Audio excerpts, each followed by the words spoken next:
Dieveniškių vasara šiemet kitokia. Po 8 saulėtų metų pirmą kartą ją paženklino lietus. Tačiau šventės dvasios tai nesugadino. Priešingai, suteikė dar daugiau jaukumo ir bendrystės jausmo. Rugpjūčio 23 dieną vietos gyventojai tradiciškai rinkosi prie tvenkinio. Čia jie vieni kitiems dėkojo už dar vienus bendrystės, pagalbos ir draugystės kupinus metus. Renginį pradėjusi seniūnė Česlava Marcinkevič priminė, kad būtent žmonės kūrė dieveniškes. Kaimynai, kurie visada ištiesia pagalbos ranką, dalyjasi džiaugsmu, kartu meldžiasi, keliauja, vaišina bičiulius namų kepiniais. Bendruomenė čia kaip didelė šeima, kurioje svarbus kiekvienas.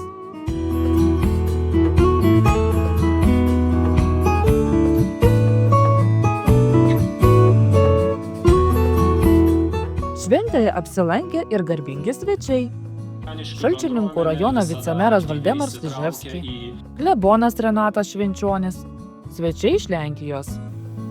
Visi pabrėžė, tokie susibūrimai yra neįkainojami, nes jie sutvirtina bendrystę ir įkvepia ateities darbams.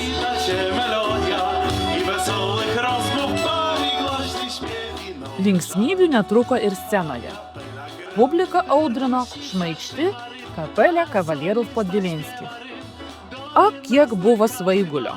Muzikantai dainavo ne tik apie save ir ką jie mėgsta, bet ir apie tetą Renatą ir jos skanią arbatą, blondinę Teresą ir žinoma apie meilę. Vėliau gerai žinomas duetas Liveta ir Petras Kazlauskai. Jų dainos apie šeimą, meilę ir nuoširdumą dar kartą priminė, kad tikrosios vertybės nesikeičia. Nepaisant to, kad lietus kartkartėmis merkė susirinkusius, šypsenos nuo veidų nedingo. Vaikai dūko ant batuto, ragavo saldumynų, o suaugusieji šoko ir dainavo.